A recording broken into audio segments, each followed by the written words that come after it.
अस्सलाम वालेकुम नाज़रीन, सराबर खताब से मुखातिब है। एक और टोका चला है इमरान खान के ऊपर, तहरीक इंसाफ के ऊपर टोका चला है। जनाब सिकंदर सुल्तान राजा साहब ने इमरान खान के माजी की दोस्ती, पुरानी दोस्ती, दोस्त के कहने पर खान साहब ने इन्हें चीफ इलेक्शन कमिश्नर लगाया था। उस वक्त ये बताया गया था यस मैन है, ग्रेट मैन, जबरदस्त मैन है।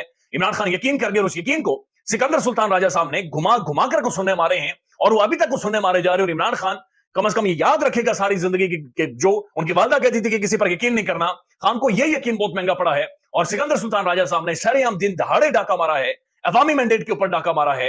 एक और यानी ज्यादती उन्होंने की है कि जहां पर तहरीक इंसाफ से मखसूस नशिस्तें उन्होंने छीन ली हैं। साथ साथ पाकिस्तान के अंदर जो सियासी गिद्ध हैं उन्होंने अपने पर फैला दिए हैं और यकीन माने मुर्दार खाने के लिए तैयार हो गए, बोटियां खाने के लिए ये सारे तैयार हो गए। उस हवाले से आपको बताते हैं। साथ साथ तहरीक इंसाफ ने पब्लिकली खुलकर हैदर मेहदी साहब को और आदिल राजा साहब को डिसऑन कर लिया है। उन्होंने कहा कि तहरीक इंसाफ का इनसे कोई ताल्लुक नहीं है, इनके किसी भी नैरेटिव से, किसी भी बयानिए से, किसी भी गुफ्तगू से, किसी भी बातचीत से तहरीक इंसाफ का एज अ पॉलिटिकल पार्टी या तहरीक इंसाफ की किसी भी शख्सियत का इनसे आज के बाद कोई ताल्लुक नहीं होगा। लिहाजा जो जिनसे ये मुखातिब होते हैं या जो उन्हें सुनते हैं वो खुद जिम्मेदार है, लेकिन पीटीआई का उनसे कोई ताल्लुक नहीं होगा। अब शेर अफजल मरवत साहब वहां पर बैठे हुए हैं, तहरीक इंसाफ की पूरी क़यादत वहां पर मौजूद है। उसके बाद असद कैसर साहब खुद मौजूद है। असद कैसर साहब ने उनका नाम लेकर यह कहा कि तहरीक इंसाफ का उनके साथ कोई ताल्लुक नहीं है।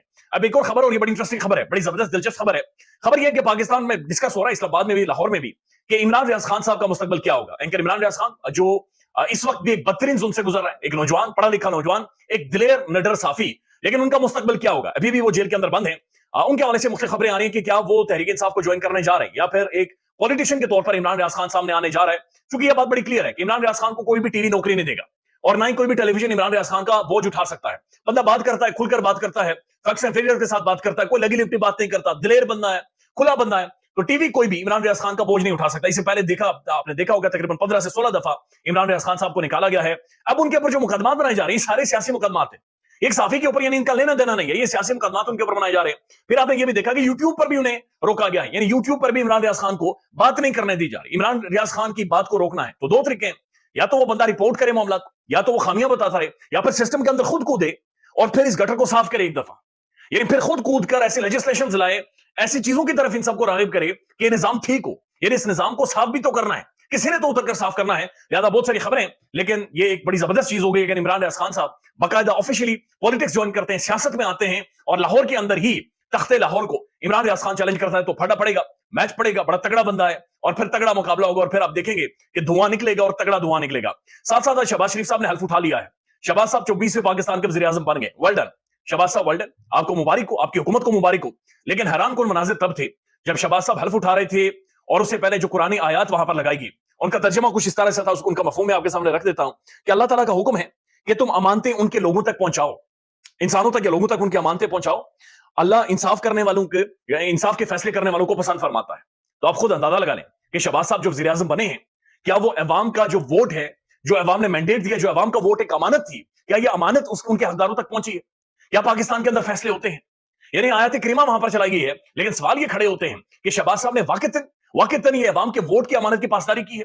यानी हैरान, मेरे लिए बहुत हैरान कुन मनाजिर थे कि कैसे एक शख्स जो हरा हुआ है, जिसे खुद पता है कि हरा हुआ है, जिसकी पार्टी के लोग, अपने दोस्त यार या संगी ये कहते हैं, जो इनके साथ बैठते हैं, जो इनके वजीर मशीर हैं, कि इनके गले में ढोल डाला जा रहा है और वो वहां पर गार्ड ऑफ ऑनर भी ले रहे हैं, वो वहां पर वज़ीर आज़म का हल्फ भी उठा रहे हैं, यानी शेरवानी भी पहन कर आ गए।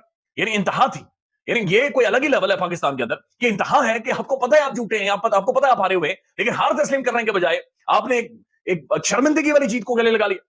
यानी बड़े अजीब और गरीब से मुनाजर थे। क्या इस सवाल के भी उठने शुरू हो गए कि शहबाज साहब ने जो कहा था इससे पहले कि क्या पाकिस्तानियों को अब फ्री रोटी मिलेगी, पाकिस्तानियों को अब 4 रुपए की रोटी मिलेगी, पाकिस्तानियों को क्या वो एयरपोर्ट, वो सारे मेट्रो बसेस, वो आपको याद होगा, इधर से मेट्रो आएगी, उधर से जाएगी, इधर हवाई जहाज उतरेंगे, इधर भी एयरपोर्ट बनेगा, उधर भी एयरपोर्ट बनेगा, फलानी जगह, वो 25 से 30 इन्होंने एयरपोर्टों का वादा किया था। कोई जहाज हर बंदे के घर के सामने खड़ा होगा, मोटरवे बनेगी, पता नहीं ये बनेगा वो बनेगा। तो क्या ये वाकई ये सारी चीजें बनेंगी? पहला खिताब जो शहबाज साहब ने किया उसके अंदर वो ये कह रहे हैं कि जो वज़ीर आज़म मेरे मुल्क का है, वो जो तनख्वाह लेता है वो भी कर्ज की, और कर्ज कौन देता है? इंटरनेशनल एस्टेब्लिशमेंट, बैनुल अक़वामी एस्टेब्लिशमेंट जो हमें कर्ज देती है। मेरा वज़ीर आज़म खुलकर असेंबली में ये कह रहा है कि वो कर्जे से मेरी तनख्वाह मिलती है, मेरी रोटी जो चलती है उस कर्जे से चलती है। वो कहते हैं असेंबली के जितने भी इमरान हैं, इन सबकी जो तनख्वाहें आती हैं, पेट में जो ठोंसते हैं, ये बुनियादी तौर पर कर्जे से आती हैं। तो फिर एक तरफ आपको पता है कि ये कर्जे से आती है, तो वादे जहाजों के, ट्रेनों के, बसों के, हवाई अड्डे, हर बंदे को एक जहाज मिलेगा, हर बंदे को ट्रेन मिलेगी, दूध और शहद की नहरें बहेंगी, 4 रुपए की रोटी मिलेगी, तो फिर ये सब भी फ्रॉड था। इतना बड़ा फ्रॉड, इतना बड़ा धोखा, यानी इस आवाम को गजनी समझा जाता है, या फिर मुन्ना भाई एमबीबीएस वाला वो आनंद भाई समझा जाता है कि सब्जेक्ट ना सोचता है, सब्जेक्ट ना बोलता है, सब्जेक्ट ना देखता है। حیران کن تھا میرے لیے. اور ساتھ ساتھ ایک طرف یہ کہتے ہیں کہ جناب ہماری تنخواہیں قرضے سے آتی ہیں. میں خبر دیکھ رہا تھا 2023 کے خواجہ آصف صاحب ڈیفنس منسٹر تھے, ان کے اسٹیٹمنٹ ہے باقاعدہ سے, اور پاکستان کے انگریزی اخبار میں چھپی ہوئی کہ پاکستان میں 200 سے زیادہ گولف کورسز ہیں جو سرکاری زمینوں کے اوپر بنائے گئے. 200 گولف کورسز. گولف مہنگا ترین کھیل ہے, golf elite, the top elite وہ افورڈ کرتا ہے گولف کھیل.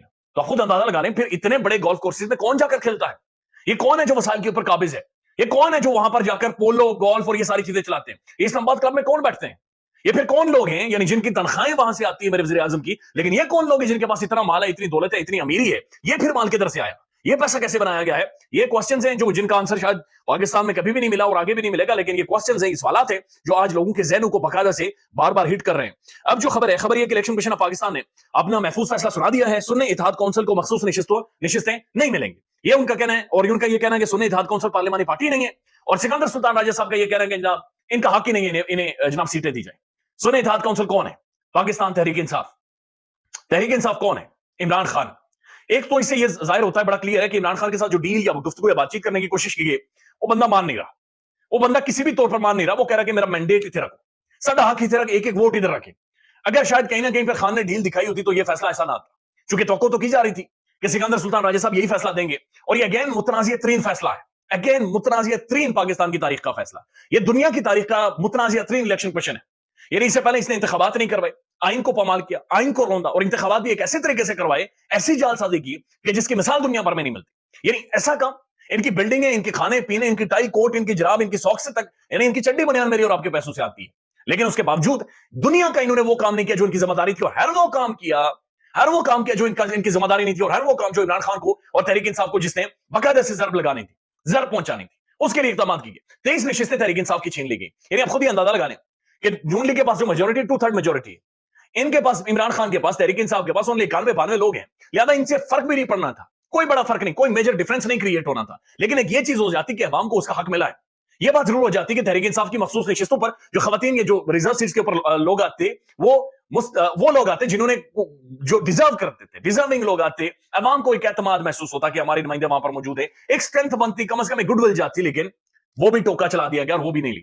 اندازہ لگا رہے سیاسی جماعتوں کا کہ سیاسی جماعتیں وہ سیٹیں بھی ہڑپ کرنے کے لیے تیار ہیں. الیکشن کمیشن آف پاکستان کے پاس گئی ہوئی کہ تحریک انصاف کی جو مخصوص نشستیں ہیں وہ بھی ہمیں دے, ہم نے ٹھوسنی ہے, وہ بھی ہمیں دے, ہم نے اپنے پاس رکھنی. اور یہ ظاہر ہے پوری اسمبلیز کی بھی سیٹیں ہیں, صوبائی اسمبلیز کی بھی اور نیشنل اسمبلیز کی بھی. تو سیاسی جماعتیں موجود ہیں کہ جناب یہ سیٹیں بھی ہمارے حوالے کریں. یقین مانے کہ پاکستان کے بہت سارے صحافی کہتے ہیں مردار کھانے کے برابر ہے, اپنے بھائی کے مرے ہوئے بھائی کا گوشت کھانے کے برابر ہے. یعنی اتنی ڈیٹائی ہے, اس قدر ڈیٹائی ہے. اور ظاہر ہے یہ مخصوص نشستیں نہ دینے کا معاملہ اس لیے ہے کہ آنے والے جو سنڈے ہے اس دن صدر کے انتخابات ہیں, اور صدر کے انتخابات کے اوپر ان کا اثر ہونا تھا, ان کا رول ہونا تھا, ان کا کردار ہونا تھا. لیکن یہ سیٹیں بھی چھین لی گئی ہیں. سکندر سلطان راجہ, ان کے بارے میں سپریم کورٹ, پاکستان کی عدالتیں, مختلف عدالتیں, پاکستان کی شخصیات کہہ چکے ہیں کہ جناب انہوں نے آئین روندا ہے, انہوں نے آئین کو پامال کیا ہے, انہوں نے پاکستان کی تباہی نکالی ہے. اور جو ڈیموکریسی کو, جمہوریت کو سب سے زیادہ اگر کسی نے نقصان پہنچایا ہے تو الیکشن کمیشن آف پاکستان اور سکندر سلطان راجہ صاحب نے پہنچایا ہے. ان کے حوالے سے بارہ کچھ قراردادیں اور درخواستیں بھی پہنچا دی گئی ہیں کہ جناب انہیں سائڈ لائن کیا جائے. ان کے استعفے کی بھی مانگ ہے. مولانا فضل الرحمان صاحب بھی بولے کہ جناب انہیں استعفا دینا چاہیے فوری طور پر. لیکن یہ ظاہر اپنی سیٹ کے اوپر بیٹھے ہوئے ہیں, چپک کر بیٹھے ہوئے ہیں, سیٹ سے ہلنے کو تیار نہیں ہے. لیکن یہ بات بھی بڑی واضح ہے, خان صاحب کے مطابق جنرل باجوہ صاحب نے انہیں یہ کہا تھا کہ بندہ بڑا فٹ ہے, یس مین ہے, گریٹ مین ہے, انہیں لگانا چاہیے, اور خان صاحب نے یقین کر لیا تھا. خیال رکھیے گا اپنا. اللہ حافظ.